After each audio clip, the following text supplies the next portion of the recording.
Hey friends, it's that time again. Kenny Jahng here with the Church Tech Today podcast. Really excited today because I've got someone that is, I would say, multidisciplinary in so many different areas that's going to have an intersection in terms of the conversation that we have here today. You might know my friend Clay Scroggins here. He's served as lead pastor over at Buckhead at North Point Ministries. And he's got tons of experience in Andy Stanley's world, that world-class organization, and he's developed his own teaching, and in terms of the resources that he's providing leaders everywhere, I think is just amazing. So he's a sought-after speaker, leadership coach. Basically, from my point of view, he focuses on really practical and engaging approaches to elevating your own leadership. He's the author, I think, 3 books now. The last one I just love. Everyone has to get is How to Lead When You're Not in Charge. He's also got a podcast. So if you're listening to this as a podcast, you should hop over there right now. The How to Lead podcast is something you should actually smash that subscribe button and learn from him every time that he comes online. Clay, just welcome to the show. Hey, thanks, Kenny. I definitely feel honored, but also a little bit of an imposter because you are such a guru to me. So to even be on the same pod, I'm dead serious. And the fact that I'm on a church tech podcast, friends that know me really well would probably laugh at that. I was actually, somebody was fixing, our air conditioner was broken. And the guy said something about, where's your so-and-so? And I said, hey, you're going to have to speak in layman's terms because I'm not super technical. And he said, you graduated from Georgia Tech and you're not super technical. But yeah, I have an engineering degree and I'm not super technical, but I do care deeply about the church and I care deeply about technology. So yes, excited about having this conversation. Yeah, every time we sit down together, I think I learn from you. And I think that's the part that is interesting and I want to expose our audience to, is because you don't need to be a chiphead, a techie, a nerd in order to appreciate how to apply technology in today's ministry world in particular, and that's what we're talking about. Now, we are in a busy season. I feel like this year has gone by in terms of like turbo mode, and we're hearing still that term burnout, right? And so I wanted to talk to you about, from your point of view, because I think you have some unique perspectives of why are spiritual leaders, why are pastors still leaving the church at alarming rates? Like, what is it from your perspective that's really the trigger of that trend still happening? I think, for one, being a pastor is just really, really hard. Yeah. The expectations now for a pastor, you are to be a theologian, you are to be a world-class communicator, you are expected to be an organizational expert on how to be the CEO or even COO or CIO of an organization, C-suite leader of an organization. You're supposed to be a cultural commentator.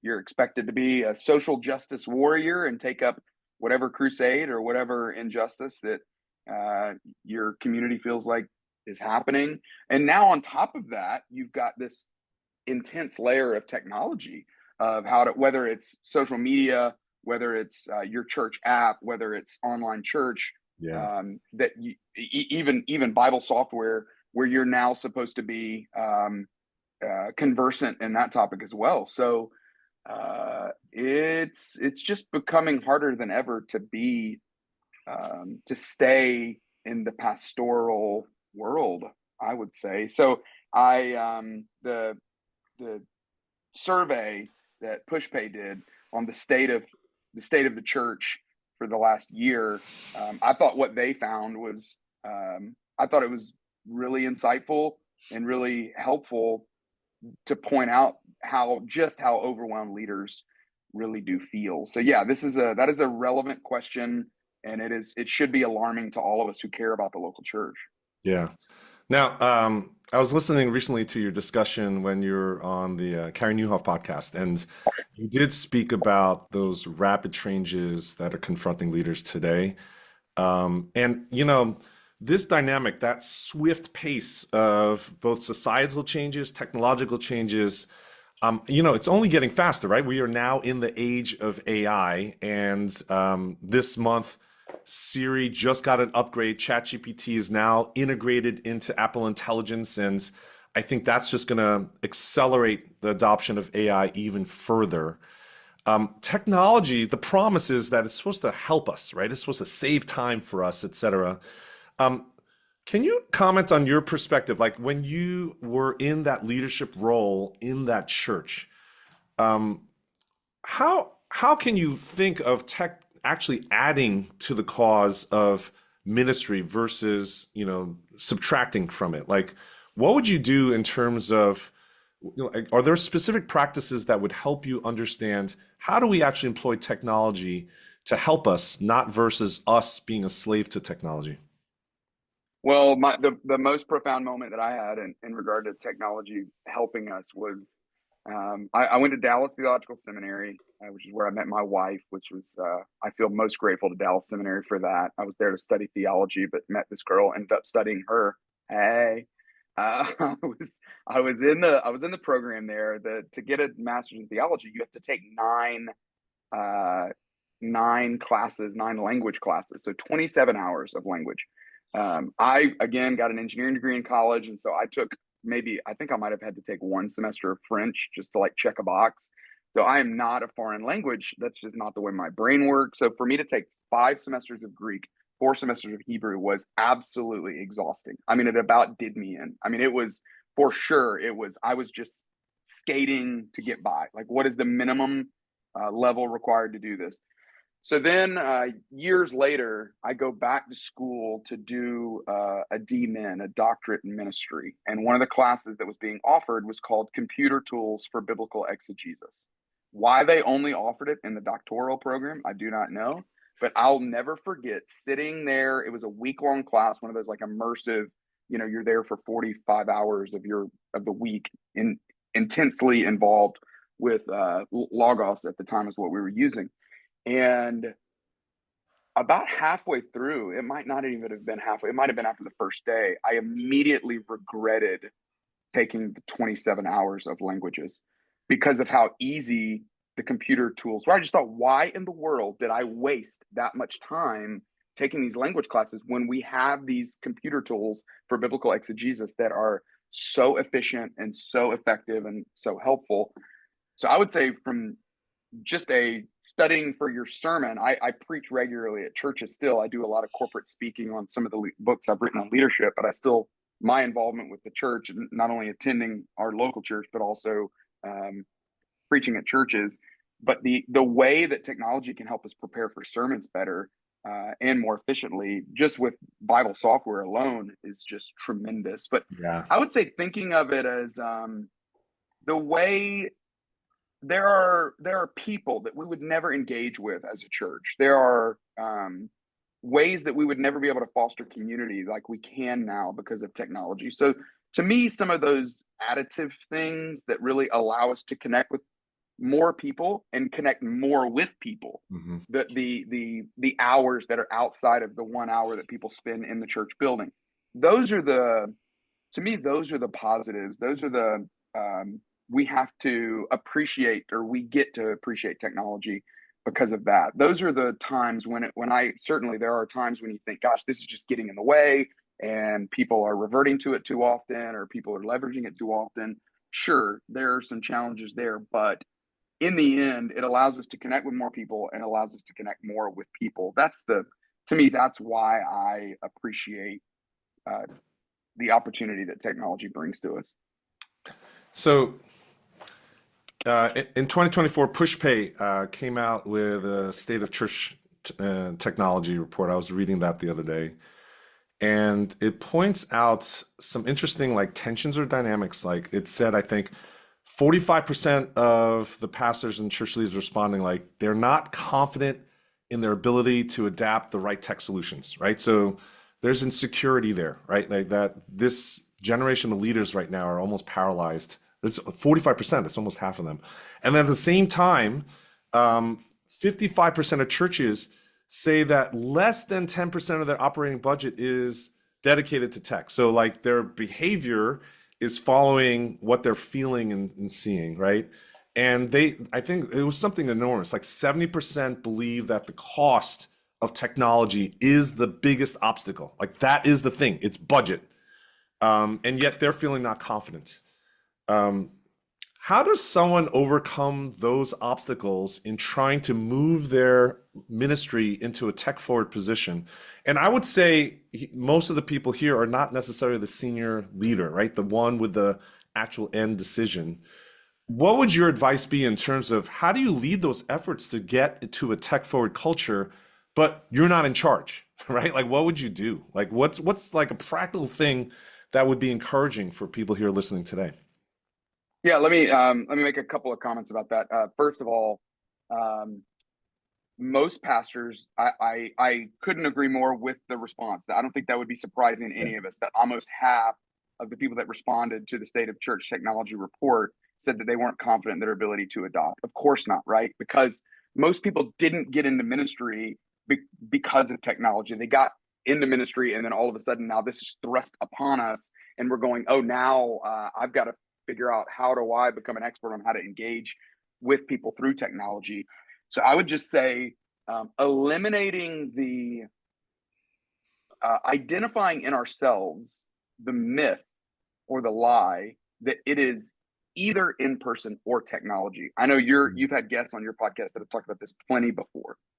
That it is not me against technology. It's not Sunday church against technology. No, we have to think of it as we're hoisting a sail, and there is a wind that's blowing, and the sail that we're hoisting is part of it is technology, part of it is what we do in person, but we've got to figure out, right? I lick my finger and hold it up to the wind. Where is the wind blowing? And then hoist the sail and put our winds at the back of that to be able to reach people, to be able to disciple people, to be able to mentor people. So I think as soon as we see technology as the enemy, we're losing, but seeing it as neutral. I mean, I'll never forget when I was a student, like a 15-year-old in the youth group that I grew up in. Our student pastor gave us a rock to keep. He said, I want you to keep this in your backpack, keep it in your cup holder if you have a car and can drive. But I want you to think about how neutral this rock is. This rock can be a vessel, a tool of damage. You could throw it at somebody and destroy Mm. somebody, or you could build something that would provide shelter for somebody. So it really is, it's all about whose hand is it in and how the person uses it. And as soon as we can think of technology in that way, I think we're better off for it. Secondly, when we feel the pressure to be the expert, we have to Yeah. borrow the skills of people that are in our church. I'll never forget during 2020, Cheryl Batchelder, former CEO of Popeyes, she's a part of our church and a remarkable leader. I had Cheryl come in and speak to our leadership team, and Cheryl said, everybody just was quickly asking her, here's the problem we have, here's the problem we have, here's the problem we have. And we asked her, what are you hearing on boards that you're on? And she said, too many boards think that they can solve every one of these problems with the people that are in the room. But the Mm. answers to the problems that you're solving are not in your boardroom. They are out in your congregation with your people. So the better you can do it, getting out there and listening to them, I would say the same is true for technology. The answer to this, the people that can help you are not the people sitting in your executive team. It is probably the people that are out in your church. So the more you are leveraging them, Mhm. listening to them, learning from them, the better off you'll be. You asked about what do you do when you're not in charge? I will make one comment to people who are in charge. I think it is imperative. It is remarkable how few churches do this. I'd be curious from your perspective if you've seen any churches do this. Why does every organization in the world have a seat at the executive table for the person responsible for technology, except churches? I've never seen a church do it, but every organization does it. Do you really think that Panera Bread Company would have an executive team that doesn't have a technology person at the table? They 100% wouldn't do it. And you could say, well, Panera is not in technology. No, we are all in technology. So until churches do it, until churches create a seat at the table for the technology person, I don't think we've done enough. So I would say that I know a lot of you, maybe you're thinking, yeah, I agree with that. And there's nothing I can do about that. No, what you can do about it is you can become more literate.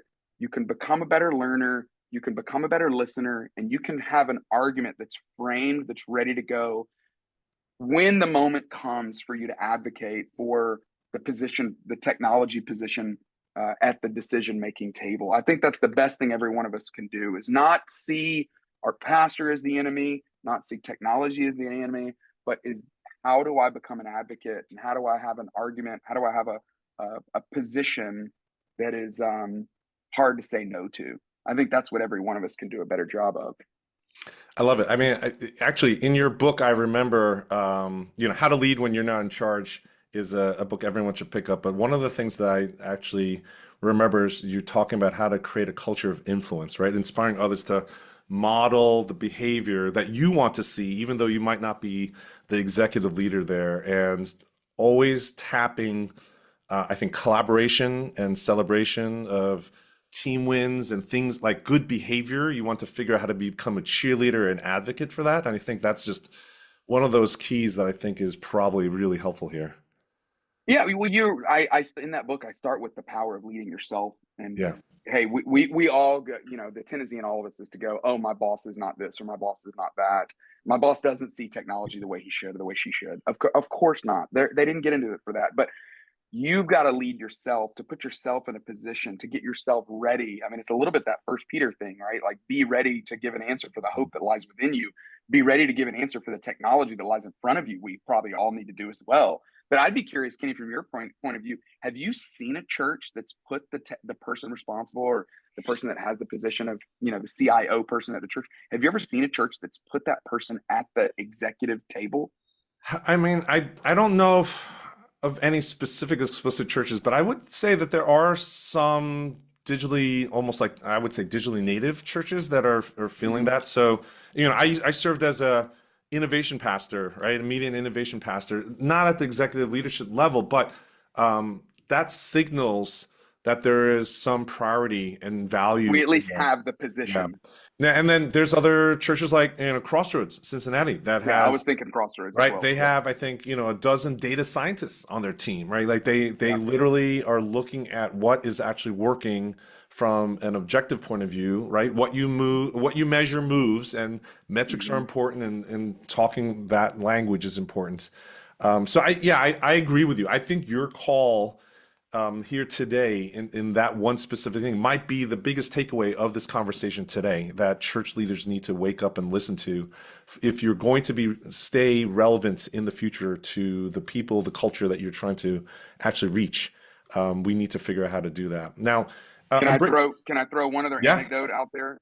yeah, Another really influential church member in our world in Atlanta is a guy named Frank Blake. Frank was the former CEO of Home Depot, yeah, and I had Frank come and speak to our staff meeting numerous times, because he was at the time he's in his early 70s, but back then he was in his late 60s, and he was retired. He had just stepped down as the CEO. But yeah, when this would have been probably 2007, 2008. So in the middle of the building crisis, in the middle of a massive recession, which obviously hit Home Depot drastically, he made this incredibly crucial decision for Home Depot to not see Lowe's as their primary rival or as their primary competitor, but to see the internet, to see Amazon as their primary competitor, which I think was incredibly forward thinking then. And that shift, identifying Amazon as their chief competitor, fueled them to put significant resources and dollars into HomeDepot.com, which now, I mean, I'm sure they've got room to grow with their technology, yeah, but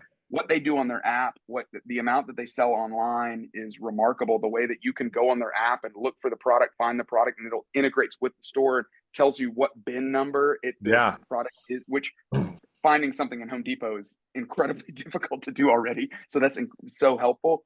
But having someone like that in our church who is an advocate for why we have to see technology different. I'll never forget. He said, this is what most people do is they've got he said, those motorcycles with a little sidecar.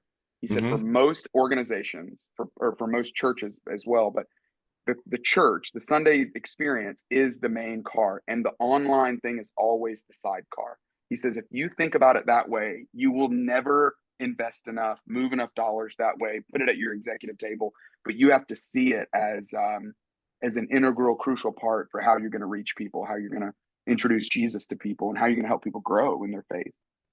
Yeah, I think one of the takeaways I've always remembered from Frank is that I think he said something like, "What you know is yesterday, and you don't know today, and that you need to figure out how to actually get a handle on that."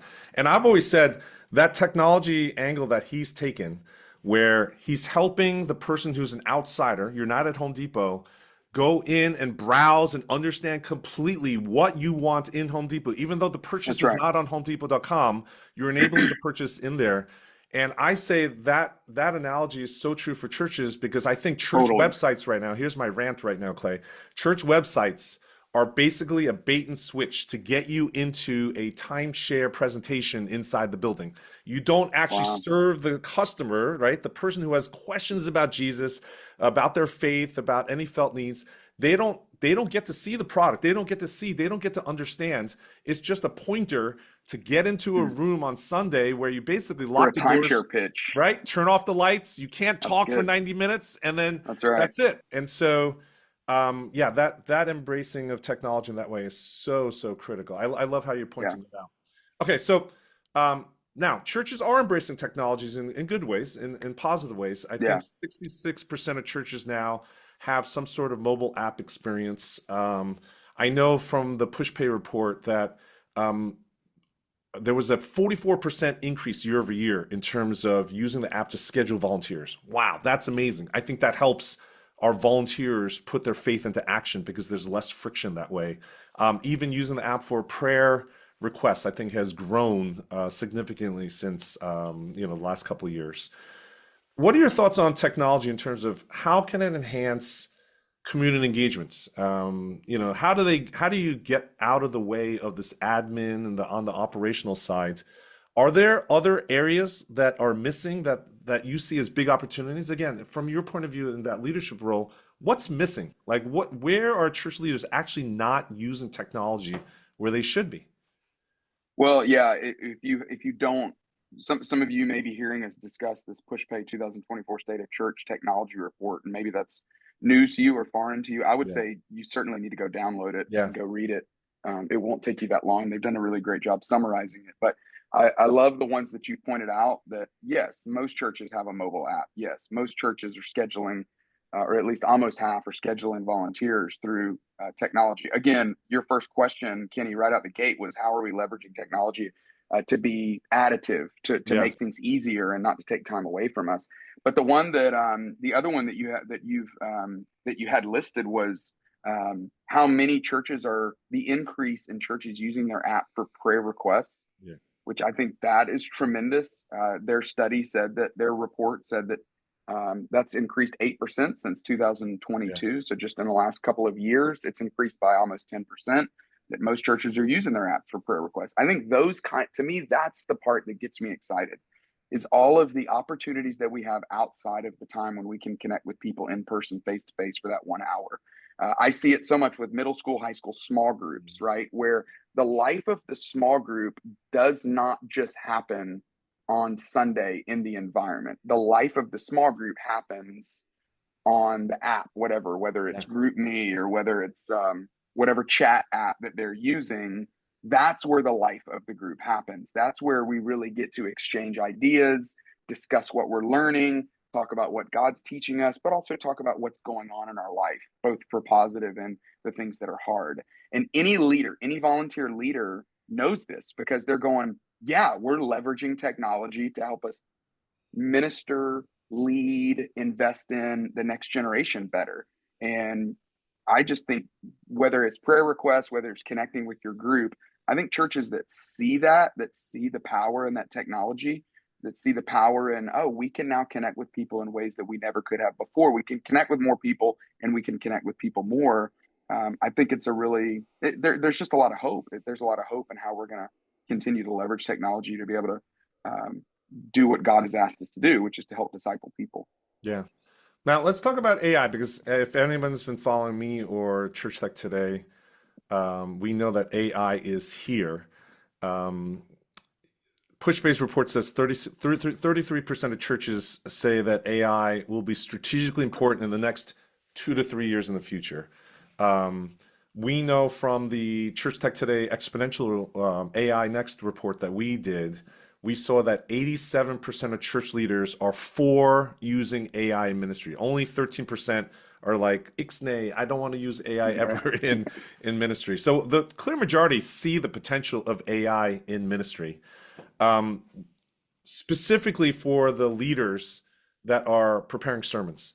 Tends to be one of those places it's a hot button, right? Like it's people their objections to using AI for sermon prep. Most of the times that I'm crisscrossing the country. I think I've spoken at 18 different events this year, trying to educate church leaders and pastors on AI. And this is the number one objection that comes up. You should not be using AI for sermons. But I think there's a proper way to do that, and I want to get to that. But I think the question I have is, how can you make a compelling pitch to the pastor that's here listening today that they need to do that? Because if you're spending 15 hours a week on sermon prep, like I think that's part of the identity of the pastor. Um, how do you affect that conversation so that someone sees that in a different light, Clay? Like I think this is one of the things that's a big thing for me. Like that's a big rock in a pastor's schedule during the week. And it's recurring Yeah. every single week, right? Up to 50 weeks a year, pretty much. You're talking about 10, 15, maybe 20 hours a week. How do we shift that conversation, or how do you reframe it? What's been helpful for you? Yeah, one of the things that has been most helpful for me when it comes to AI is I'm 44. I hired a guy to do some work for me Hmm. about 3 or 4 years ago. At the time, he was 28, 29. So we've now become good friends. I see him as a mentor. That seems bizarre, but I feel like it is reverse mentoring. Yeah. I have learned more from him than it seems that he has learned from me.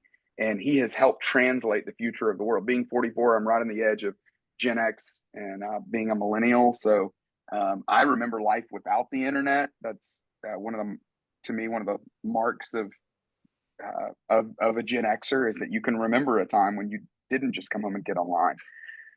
So for me, Evan has been just tremendous. Evan's this person I'm referring to is his name. And Evan and I, the more I started using Chat GPT specifically because of Evan, the more I started going, wow, this is so helpful for pastors, or it's been so helpful for me. And so Evan had the idea one day, well, let's help pastors learn how to use it, because this would have been probably about a year and a half ago when we started doing this, and there was still a significant barrier to entry, or just an ignorance on how easy it actually is to use. And so we threw it out there. Hey, we're going to start we're doing a workshop. We called it sermonprep.ai. You can still go to the website and sign up for the next workshop. But we put it on social media, and the amount, I think those 13% that you referred to that are still that have a problem with it, they were very vocal. And Evan, being more mature and more kind for me, I just got all mad and upset about it. But he said, "Hey, let's jump on a call with one of these people that's upset and try to learn from them," which I was like, that does feel like what Christ would do. I Yeah. like that. So we did. And I'll never forget, we get on the phone with this pastor who's in a fairly rural area of the United States, and he's working tremendously hard at being a pastor. I mean, you could tell, just very diligent, very earnest, and spending a lot of time preparing for sermons. And at the end of the day, or at the end of the call at least, when we finally kind of were able to boil it down, what is he so upset about? Why does this make him so? Because Yeah. he was furious, Kenny. I mean, like furious that we would be encouraging pastors to do this. He felt like we were teaching people how to cheat. Yeah. We were doing something Yeah. so unethical that it would be akin to teaching someone how to cheat in life. That we were giving them not a cheat code in a helpful way, but giving them a cheat code in an unethical or immoral kind of way. And I think it was because of how earnest and diligent he was in his own preparation. And so I think I would just start with that to go, hey, what we're not doing. I know you refer to AI as your intern, Yeah. right? You'd never have your intern write your sermon and then you'd go read it, right? That wouldn't feel right. And it wouldn't be good either. In the same way, we teach people, hey, think of it as an intern. Think of it as someone that you're paying to help you do some research. Think of it as someone who's helping you get out of writer's block. Learn how to prime the pump. Learn how to write your prompts in such a way that it's really learning you. How do you upload some of your past sermons so it sees the way that you write sermons in the future? But the amount of time that it has saved me, I feel like that it's the line we use is, how do we help people prepare more efficiently so they can pastor more effectively? How do we help them prepare more efficiently so they can pastor more effectively? Because yeah, you're right. If you're spending 15 hours a week doing this, imagine if you were only spending 10, what could you do with those other Yeah. 5? Maybe you take your wife out to dinner, or maybe you take your 5 donors or 5 biggest donors to your church out to dinner and continue to foster, build that relationship. Maybe you meet with 5 new families in your church who just, or 5 new people who showed up to your church recently. But there's a lot that you could do to pastor more effectively if you could learn how to prepare more efficiently. So yes, I am aware of the pushback, but I just think I think there. Don't you think there's going to come a time where that 87% is going to become 97%, and we're going to go, wait, you don't use it? In this, it would be like saying you don't use Google to help you Yeah. prepare for sermons, right? I think, I mean, I guess the objection handler that I use is, if you are a senior leader and you need to hire someone for your team and you get 2 separate resumes, same exact background, same exact skill sets, they're both rock stars, but one at the bottom of the resume says they're fully fluent in fully fluent in Google and the internet, and the other one says, I abstain from using all Google tools and all internet tools. I refuse to use Google.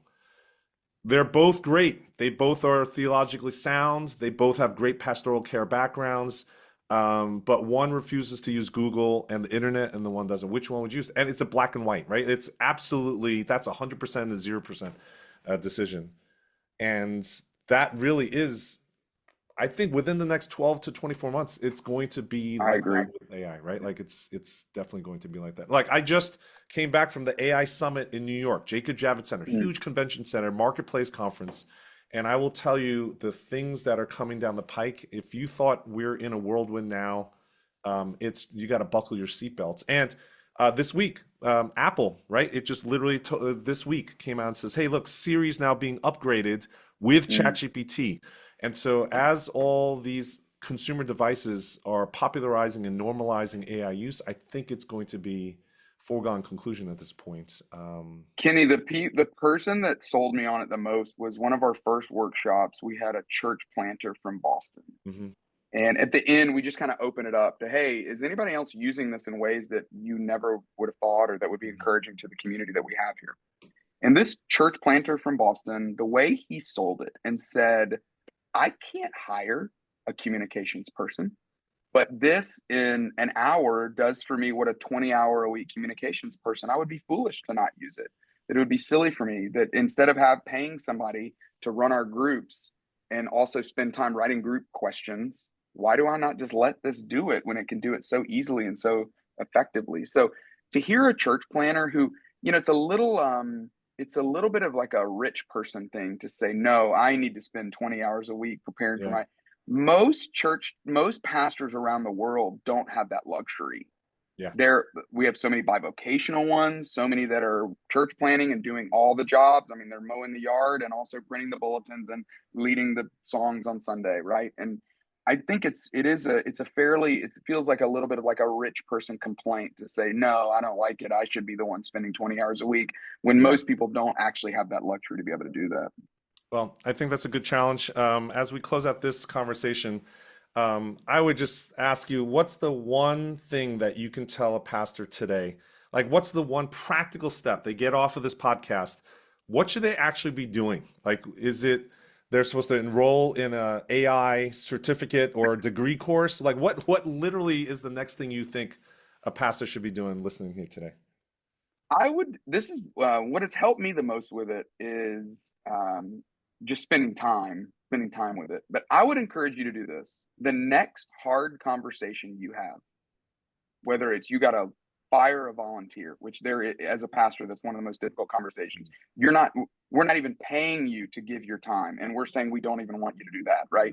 If you have to fire a volunteer, if you have to have a hard conversation with a staff person, I would go leverage your local LLM. For me, ChatGPT is the easiest one for me to use, or the one that I use most commonly.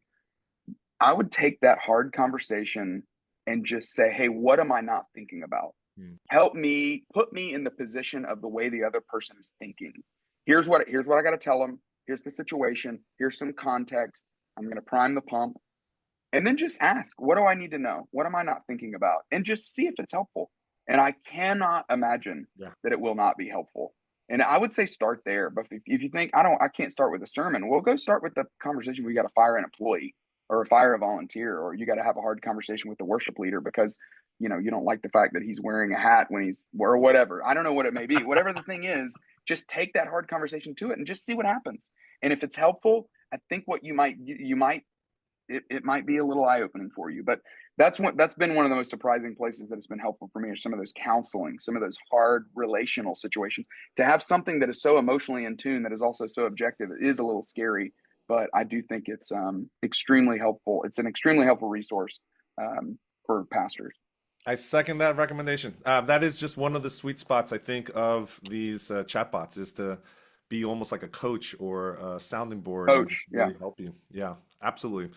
Well, Clay, thank you so much. Let's finish out this conversation with some fun on a light note. Lightning round of questions for you from the CTT staff here. And the first one is, this is a controversial one. Paper books or Kindle? Which one is it? If I had like one moment to read a book, it would be the paper book. But because I travel some, I love traveling light, I would say Kindle. Kindle. Can I offer one lightning to you? Yeah. If you listen to a book on Audible, can you say you read it? That's the big question. I say yes.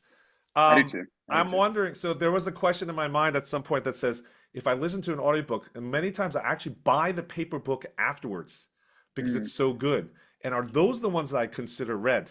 And that's, I don't know. But yes, I think in general, we need another word. Maybe, Clay, we're waiting for you to invent I consumed that book.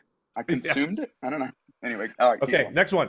For church work, what's the right answer? There's only one: Mac or PC?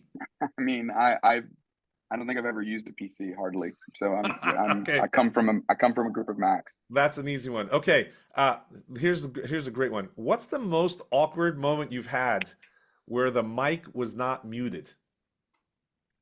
I think it's singing for me. I think I love to sing, and I'm a marginal at best singer. So I think it's being side stage and just singing my guts out, not realizing that my mic is hot.